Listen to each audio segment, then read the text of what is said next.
Jenkins basically hustled himself onto the DL. Like he couldn't cover some of the at least one of the games because he was out and about so much with the people doing interviews. Yeah. And you were killing it, by the way, Thank doing you. it. That, like, I think it was game 3 or 4 where you're just like, you know what? I have a 102-degree fever, and you still wanted to go to work, but your wife is like, you're crazy. You're going to die. I don't sick, but I got, because I was hugging, and it wasn't just how's it going. It was like, I want to give you a hug, which I love. Right. But it was also, I've been sweating for 3 hours, and I'm hammered, and I bet I did that to 100 people, and so I don't know what sort of germs I had, but I woke up one day, and I had over 101 fever.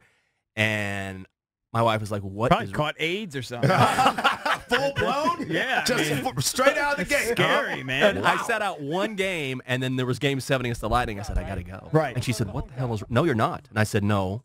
I said, this is a game 7. Right. This is to go to the final. You had to suck it up. I'm going.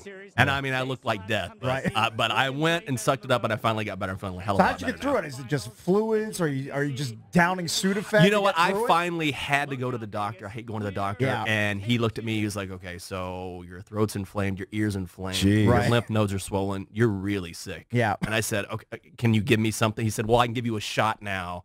And then like a Z-Pack. And I said, Yeah. if you give me a shot, I can make it through. Yeah. Wow. So I got the shot, sucked it up, and I'm okay. Very nice. Hey, you know what? It paid off, though, because when I was out there with him covering all this madness, the fans love No, you're this nice. guy. Yeah. They love him. them some Jenkins. They love him. I love him back. I mean, when you can go through something like that and Yeah. experience it with that many people, it's pretty incredible. Right. When did it become a reality to you?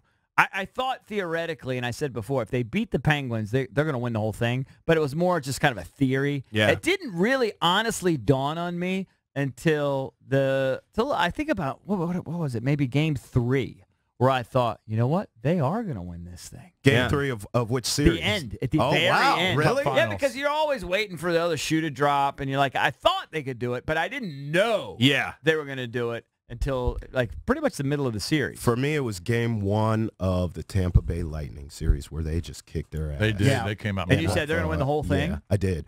But I felt like you. I think every Caps fan, once we got over the hump of the Penguins, I think we all felt, whoa, could this be the year? There's a possibility of it. Yeah. But to me, watching Tampa all season, top team in the East, Stamkos is a beast. I mean, they have some real stars on that team. And I thought, man, I don't know. I don't know if they can beat Tampa. To beat them the way they did. Well, the in resilience game they 1, showed. Yeah. I mean, they win the first 2, and then in Tampa, they drop 3, right? And then you're like, oh, But then they shut them out in games 6 and And 7. seven. right. Yeah. So I mean, feel like blitzkrieged them. Yep. they destroyed them. So for me, that was the moment. You know what I loved, and this is when I knew things were different, and I thought, maybe these guys are just going to pull it out this year. It was right before Game 6 because they had to win 6 and 7 against Tampa, and they showed Holtby walking in. And, you know, he's always been sort of a head case at times during his career. Right. You know, you see him on the ice, you know, staring down everyone right before he plays. And he walked in, must-win game, all the pressure on him. He had this goofy smile on his face, like he was getting ready for a workout. And I normally it's all business with these guys. They're in their heads, and I thought, They all believe. these guys, they really just, they feel like they're going to be fine. And that had not been like them and I think at all. you have to give Right. some of that credit to Coach Trotz You for, do. for guiding them and navigating them Absolutely. through that and saying to them, I'm sure when they were in the dressing room, he's saying, look, guys, let's just play the way we know we can play. We're talented. We're more talented than these other teams. If we play our game and stick to our game plan, even if we're in a 3-2 hole, we're going to be okay. We saw him skate the hot lap, right? Yep. I mean, he was keeping the team loose, keeping everything loosey-goosey. I don't want to talk about Trotz. I'm still, I will say this, the wound though. is still Yeah. open. Because fresh. immediately after he was gone, like how quickly we forget. I heard from fans who were like, no big deal. Yeah. And I was like, no, listen, you just won the first cup in franchise history. Right, that's a Right. big deal. There have been plenty of coaches with this franchise with plenty of talent, and all of a sudden Barry Trotz was just a guy. Let's not do that. Yeah, Right. why did the front office treat him like just a guy, though? That's the thing that's so annoying. They must know something. Reardon.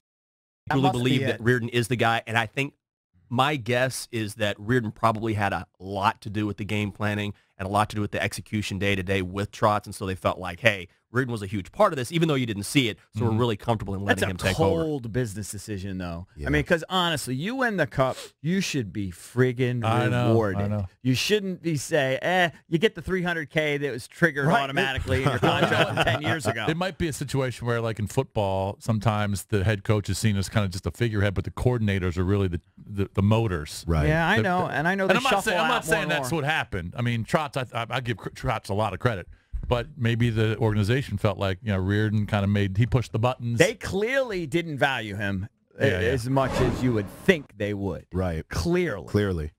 So it's kind of Now, sad. if somebody wants to put a By the way, $300K bonus in our paychecks Oh, and our boy, incentive bring clause, it. Yeah, I'll take it. I'm would be as well. Yeah. Well, they're making big As money. we're speaking to our corporate overlords right now. People are upset that Trotz is gone. Wait until they lose a Biggs. I think most people think they're going to be able to find a way to keep Carlson. But I think Carlson's gone, bro. you do? I do. If they lose Carlson, then there's really going to be some boo-hooing. But Yes, this is the what hand happens. wringing. You can't bring everybody back, especially when you win.